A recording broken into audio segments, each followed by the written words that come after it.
जद्दा में 4 रोजा food expo अपने इख्तिताम को पहुंच गया, जिसमें पाकिस्तानी स्टॉल्स अपनी मसनूआत के साथ शुरा की तवज्जो का मरकज बने रहे। पाकिस्तानी कौंसल जनरल खालिद मजीद ने पाकिस्तानी ताजरों से मुलाकात करके उन्हें हर मुमकिन ताउन की यकीन दहानी कराई। उनका मजीद क्या कहना था, देखिए अदील रियाज की इस रिपोर्ट में।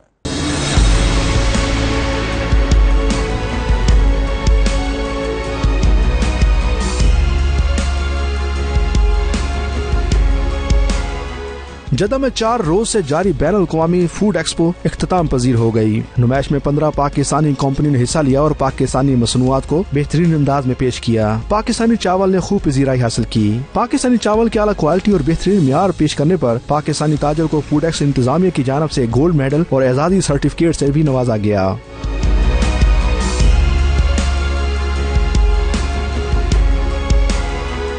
नुमाइश के हवाले से पाकिस्तानी ताजरों का कहना था कि सऊदी अरब एशियाई खुरनोश की बड़ी मार्केट है। नुमाइश के जरिए उन्हें मसनूआत मकामी मंडी तक पहुंचाने में काफी हद तक मदद मिली है। उन्होंने एक बार फिर कौंसलर जनरल का भरपूर शुक्रिया अदा किया। इस मौके पर कौंसलर जनरल खालिद मजीद ने सहाफियों से बातचीत करते हुए कहा, सऊदी अरब इस वक्त 2.5 अरब की मार्केट है, जिससे तमाम पाकिस्तानियों को फायदा उठाना चाहिए। उनका कहना था कि पाक सऊदी तिजारत के फरोग के लिए कौंसल खाना हर मुमकिन इकदाम करेगा। सऊदी अरब एक बहुत बड़ी मार्केट है।